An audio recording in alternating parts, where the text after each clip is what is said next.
Faubert sought information for a living. That is to say that ever since he returned from Korea, after having served with the armed forces, he had been working as a private investigator in Montreal. William Hamilton, a rich industrialist, had gotten in touch with him regarding a simple vandalism issue. Nothing to write home about. Not worth hiring a private eye either, just so he can drive for hours on rough roads. But that's how it had always been. The client pays, Carl gets it done. But things got pretty rough.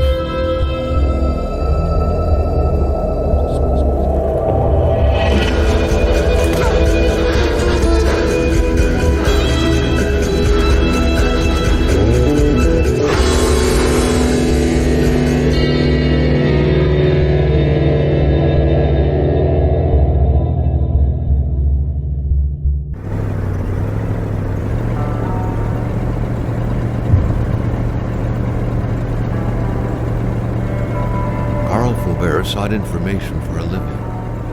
That is to say that ever since he returned from Korea, after having served with the armed forces, he had been working as a private investigator in Montreal. William Hamilton, a rich industrialist, had gotten in touch with him regarding a simple vandalism issue. Nothing to write home about. Not worth hiring a private eye either, just so he can drive for hours on rough roads. But that's how it had always been. The client pays, Carl gets it done.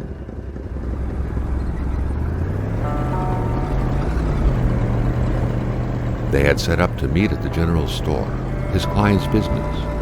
Well, actually, the entire village had William Hamilton's name written all over it.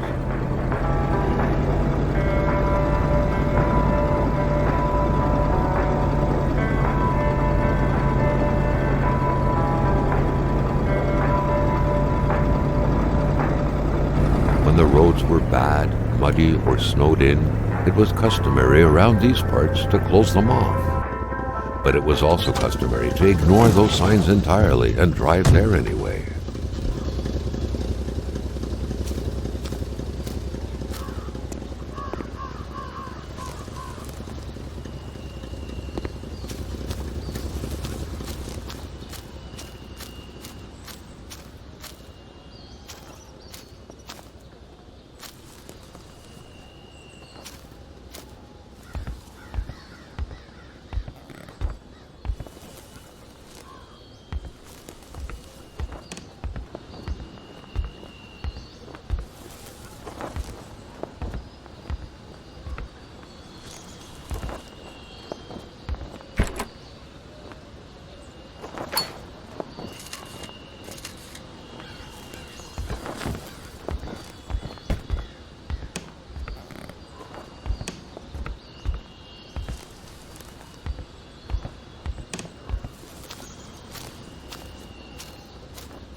Hamilton never mentioned a road-blocking barrier.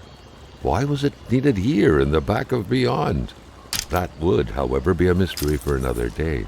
Carl had waited long enough for someone to come and raise it. Hamilton is waiting for Carl in the general store. It was time for him to get down to business.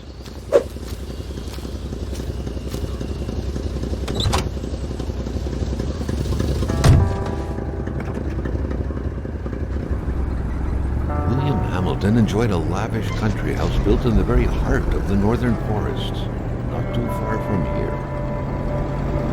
The local populace was divided when it came to the affluent man. Some saw a wealthy philanthropist dedicated to improving the region's economy.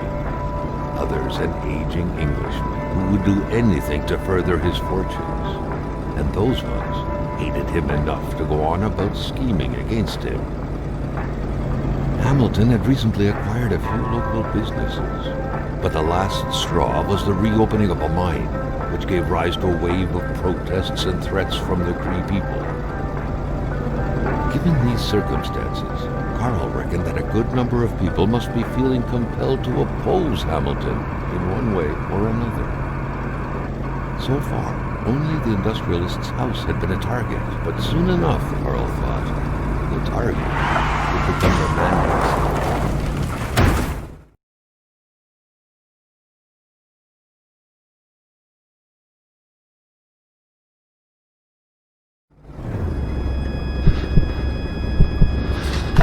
Carl needed to get out of there. The cold and the pain required urgent care.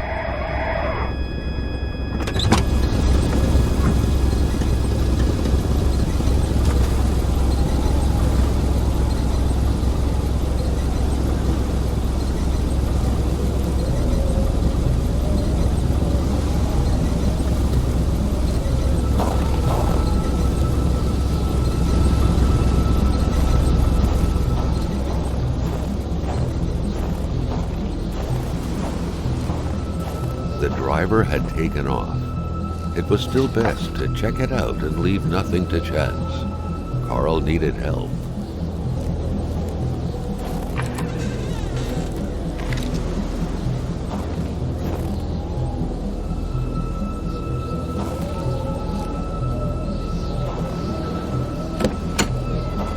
It was so cold. Already Carl did not feel his toes anymore.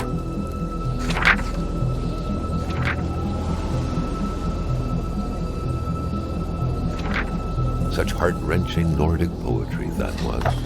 But Carl didn't care much about flowery language.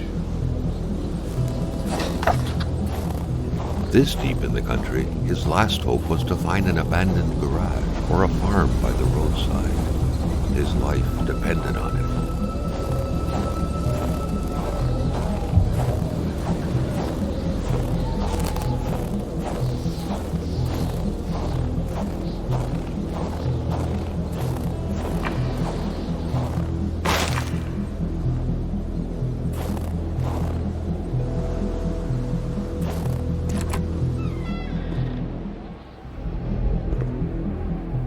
Even better than he had hoped, Carl Faubert had succeeded once more, and was now on his way to new adventures.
Spread out on a few acres of untouched forest, bellowing caribou, everlasting snow, and undefiled lakes. The Manistan region was no tourist hub. It was said to have been populated for millennia by Cree people, and ever since the industrial era, by the metal mining industry.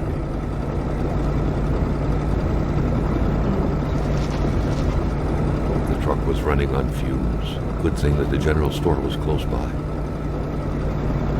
Carl's military training had made him a very punctual man. Being late to his meeting with Hamilton was out of the question.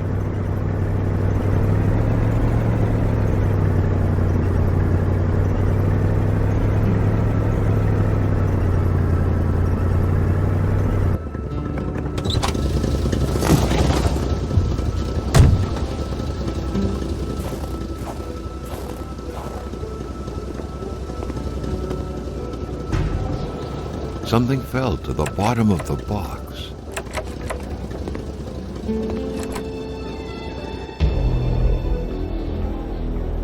Carl had no trouble recognizing his employer. He had been killed.